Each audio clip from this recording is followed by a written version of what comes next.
And just like that, we have heat treated this Tokyo Stinger Mark 5. Do not drop this.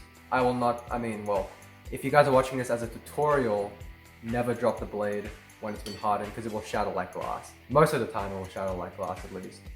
But you really don't want to stress it out. So how to tell if the blade has been hardened. Really easy way to tell without any like special equipment. Just take a file. Now these are usually hardened to 60 Rockwell, and blades such as like 1090, 1075, 5160, they're usually around 60 to about 62 Rockwell when they're quenched. So they don't really have the highest Rockwell when you quench them. But basically, this is as hard as possible this one gets. 5160, quench it at around 1,500 something like that. I'm sorry, I don't really memorize it. I go off by color. So the color is a bright red, and you quench it a bright red, and that is this temperature.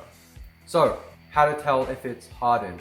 Take your file, and the area that hasn't been hardened, which is the handle, we didn't quench that, we didn't heat that up, so skate it across, and you can tell it's basically like unhardened steel. It gets scratched by the file. But if you take it to the hardened area, it's very hard to scratch it. You can if you apply a lot of force, obviously, but it's basically like an icy surface. So that's when you know it's been hardened. That is so satisfying. Just seeing it all hardened and all. So we're gonna temper this in the toaster oven at around 200 degrees, 240. So that'll give it a nice spring temper, and this will be a robust knife. Man, I'm excited. So let's take this to the toaster oven. First, we gotta wash it, get rid of all this silly oil. We don't need that in the toaster oven. Let's do this. Day 5 or 4 or 6 in the workshop, I don't know. So as you can see, you got a nice golden temper right there. This is nice and springy. I flexed it, but let me show you guys the prying. Let's do this. So here we have my target board, well, my prying bar thingy. It's some hardwood, and I've basically done a lot of stuff with knives on this, as you can see. Broken so many tips. All right, let's do this. Let me show you guys just how powerful this is now.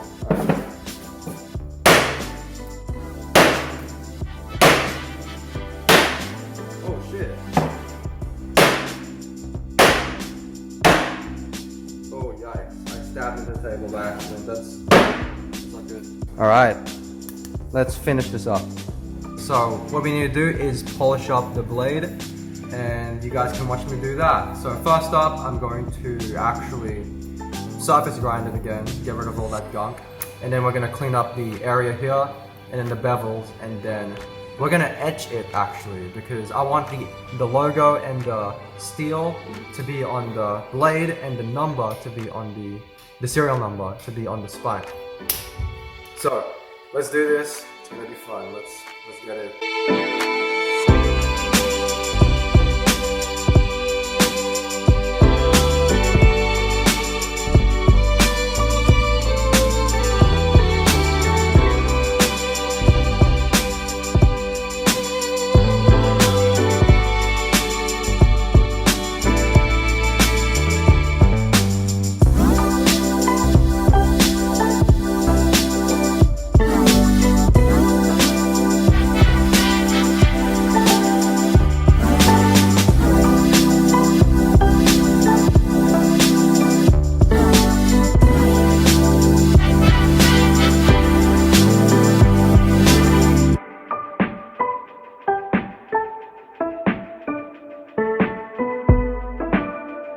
Alright, and now we have we've cleaned it up, but we're going to put the final finish on it. So this is the satin finish. It's got 400 grit on the flats, and it's got the 400 grit on the bevels. So it's nice and satin, nice and creamy, nice and just, man, that's nice. But yeah, so that's that. What I'm gonna do now is bring the flats up to 800 grit, and then bring the bevels to a glossy finish. So it's gonna be nice and two-tone. It's gonna be great. Let's do this. Man, this is getting tiring, but I just cleaned up my workshop a little bit because I like to do that in the middle of working on stuff. But here is the blade. I have put a mirror finish, well, not really mirror finish, a two-tone finish. So we got satin on the flats and polished bevels. So this is basically going to be my staple finish. This is just a nice working finish. The satin gives it a nice, pop, and then the gloss is actually nice and corrosion resistant. So even though we're using a carbon steel right now, this gloss is still enough. I mean, it's enough to give some corrosion resistance, so that's why I put it there. So yes, that is a nice looking blade, nice and mean. I love it because the two-tone finish is on both sides. I've always dreamt about this. This is actually very surreal for me. This is nice. I love this. Look at that. Man, this is lovely. Okay, so the Tokyo Stinger now needs a handle. And I prepared some handle scales. This was off camera because this was ages ago. But I have some micarta scales with red liners. So basically what this will look like is gonna have red liners. Man, this is gonna be sick. And as you can see, it is very flat to the point where they pick each other up slightly. You can see that. This one's pretty heavy, so it's not gonna lift it up all the way, but you can kind of see that it lifts it up. That's when you know it's really flat, because the more flat things are, the more surface contact there is, which creates like not really a magnet, but like a it's so hard to explain. I don't get that, but that's that. So yes.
So now it is the next day after gluing the handle, which you didn't see the process of, sadly.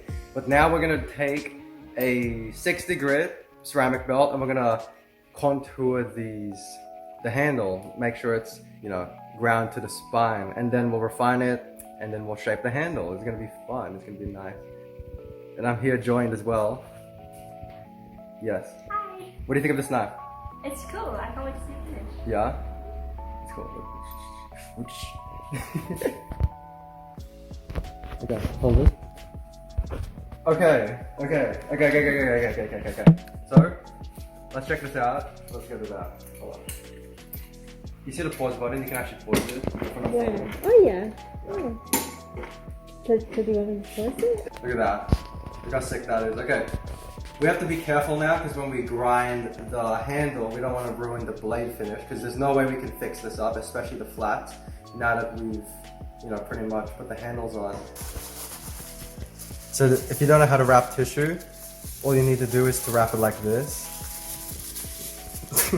Whoa, what did you do? Don't bully me. Here Here we go. It doesn't matter. Just be gentle with it. Over like this. And then we'll take this off. So the spine is on like 60 grit. We're gonna take it to 120. So I have one here. Okay. Oh wait. I forgot to grind the face because we actually have to make this flat first. Otherwise, it's not gonna work. So we're gonna use 60 grit for all of this. And yeah, well, is it 60 grit? No, sorry, 120 grit for all of this.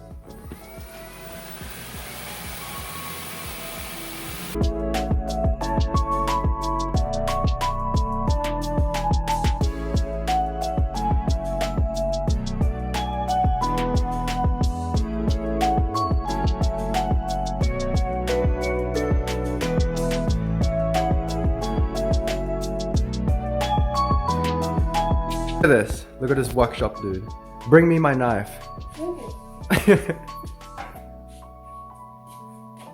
Alright, so here we go.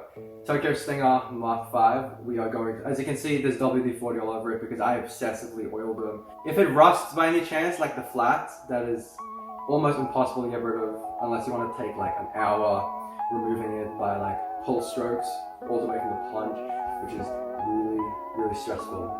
I hate WD because it's so oily, but okay, whatever. So of course we're gonna wear our safety. I've had like 2 people tell me, hey, why don't you wear a respirator? Okay, I will wear a respirator. It smells nice because it has perfume in it.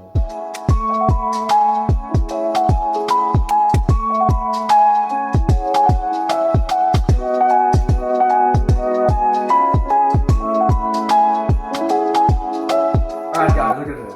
The Tokyo Stinger. The handles have now been put together, well, ground to the spine. Look at this. Man, that is sick. So all there's left to do now is to carve out the guard area, and we're going to be refining the scratch pattern. So right now it's at 40 grit, we're going to put it to 120 grit and then 200 grit. And then we can start shaping the scales. All there really is to do is to put an angle on these 3 corners, because it's very simple, the handle design. You don't have to have all these complex finger grooves and all that, because a neutral handle makes a functional handle for long-term use, because you have all these different positions you can hold it in. It's pretty cool. Let's do that right now.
Man, look at this. Look at this.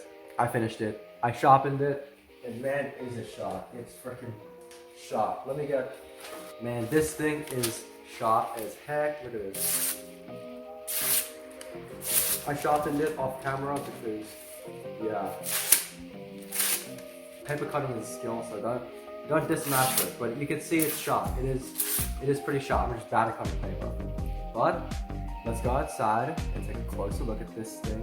Because this thing is a beauty. Look at those red liners pop. Look at the pot. Look at the satin. Look at the satin. Look at the satin flats and then the mirrors. Man, this thing is great. Look at this. I made the sheath first, it's a Kydex sheath. I didn't show this on camera because it's about the knife, not the sheath. But the sheath, pretty straightforward build. It is very nice retention. The knife will not come out Yeah, this knife is stuck in there unless you want it to come out. Man, that is great. The retention is on here because you have the little curvature. Has a nice, oh man, that click is so satisfying. It's such a nice, man, this is great. But the knife itself, oh man, it is something I've always wanted to make. I just never made it until now. I'm moving away from tinier knives, but man, is this great. I have a bunch of smaller knives I'm gonna make a video on probably in the next minute or so, but man, look at this. This is great. It's kind of like a scorpion stinger. Oh, it's just great. I love it. I love it. This is such a great looking knife. I love this. Damn, that is great. It is great. So this video was just a really quick video to show you guys the build of it. I know it wasn't as in-depth as it could have been, but that's okay because I'm going to do more build videos in the future on this and other stuff. It's going to be great. It's going to be great. And I'm going to be doing a lot of videos with this one, like a lot. This one will have various testing videos. We're going to have a lot of discussion videos, what we're going to improve on it, and all that stuff too. And as I post this, I'm going to have 7 spots available if you want to have your own. And you can customize your own handle, the blade finish if you want all satin, or if you want to have the two-tone, if you want to have blue liners, red liners, no liners, if you want to have micarta, or if you want to have wood, you name it, we'll start an order for you and it's going to be great. But the Tokyo Stinger, hardcore survival, hardcore knife, oh man, this is going to be great. Peace. I don't even know how to end this video, I'm just so stoked about this.